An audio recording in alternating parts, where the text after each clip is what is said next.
Welcome back. President Cyril Ramaphosa has been conducting a site visit in Limpopo to inspect the Giyani Bulk Water Project and engage with community members. The president has been accompanied by the Water and Sanitation Minister, Senzo Mchunu. The project is aimed at alleviating the challenges of water scarcity and ensure consistent and reliable water supply in the area.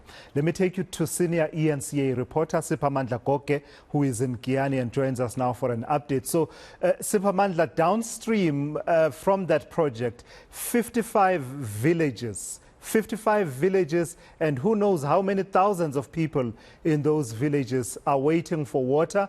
The deadline has been shifting, has been a moving target for several years now. It seems we have a new deadline, March 2023, from the president.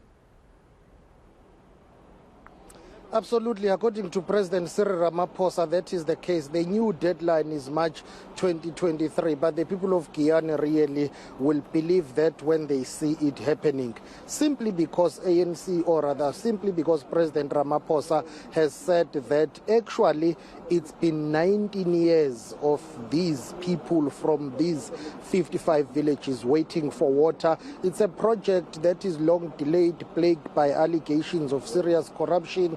In fact, the president and Minister Senzo Mchunu, they allege that about 3 billion rand has been basically unaccounted for, if we can call it that. According to them, it's been squandered, services have not been delivered. That's why the project is delayed. Hence, President Cyril Ramaphosa had to come here to do this oversight. He claims that there is some progress in terms of this project. However, many people will not believe that much if you take into account that his own minister, Senzo Mchunu, had promised that by September 2022, the people of Giyani, Malamlele and surroundings will have access to clean drinking water. That deadline was pushed to October 2022. It has not materialized. Now there is a new deadline, which is March 2023. But this is what the president had to say. Commitment ikona, and the time frame le ingabekwa minister. We aim by March hitaba hi hetile project le hinkwai kuri na mati, and niteka minister, it's not only kuri kuva na mati afala kuri angena tindlwini ta vanhu.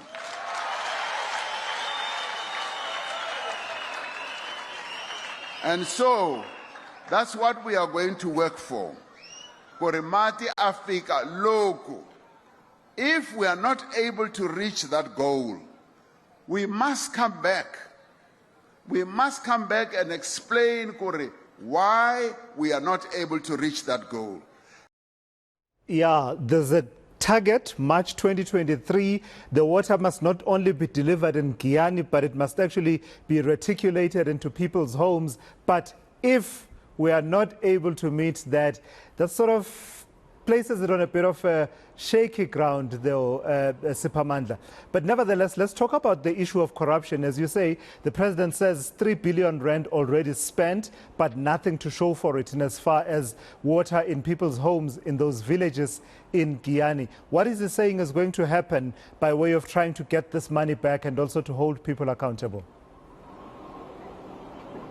They are relying on law enforcement agencies to do their job, and the special investigating unit to try and fast-track their investigations. There are 7 open investigations by the SIU. 2 more are said to have been requested by the unit. They want to investigate this matter further. But really, for the people of Giyani, as much as they would want to see people being held accountable and responsible for what happened, how do you explain that 3 billion is spent, but there is nothing to show?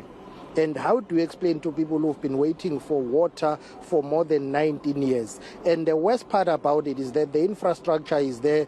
There are 2 biggest dams that have been earmarked to be used to take water from them and supply to the local villages. The only thing you need to do is just the pipeline. How can it take more than 19 years, according to President Ramaphosa, for this project to stall like this? How can these billions be squandered? But Minister Senzo Mchunu Mchunu is adamant that they will recoup this money through law enforcement agencies. He says they will go after those who are accused and alleged to have squandered the money. Let's take a listen. The SIU has 7 investigations that are underway on this scheme as we talk. 7 investigations. The SIU has still applied for 2 more investigations, which means that we're going to end up with 9 investigations. In other words, 9 cases that they are going to be investigating. And I want to say this to all of you. We are supporting the SIU. Fully supporting them and even encouraging them to speed up their investigations. Because we don't want to report for the whole year to you that these matters are under investigation without any result. But we are not investigating, they are investigating, we are cooperating, we are supplying them with information, and they are making progress, of course. But what we are looking forward to is the day when these reports come out and point to specific culprits on the disappearance of funds, which is part of the 3 billion rand that disappeared. Lastly, Siphamandla, place this for us in the political context.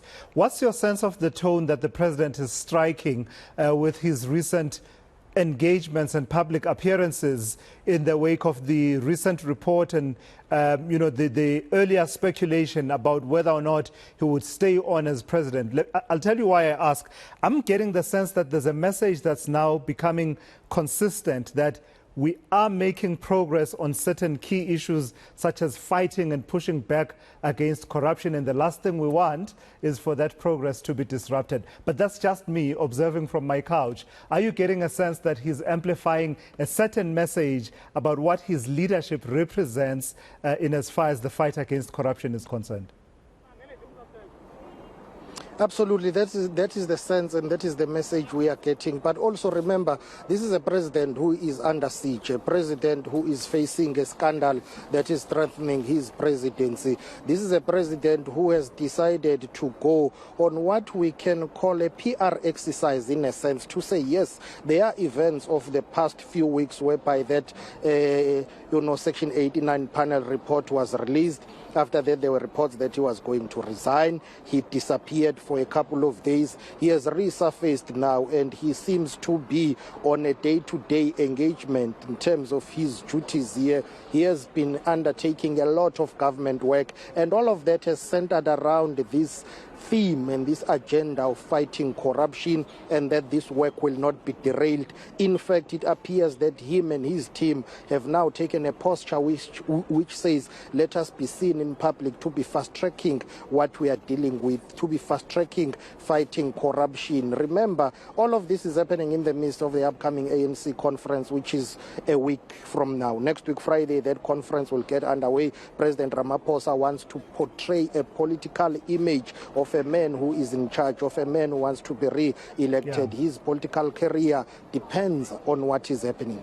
Yeah, absolutely. My sense is that there's a message there that says now is not the time to be changing horses in midstream. We are making some progress. Certainly, from my point of observation, that's what I seem to be picking up from the president's recent messaging. eNCA senior reporter Siphamandla Goge out in Giyani.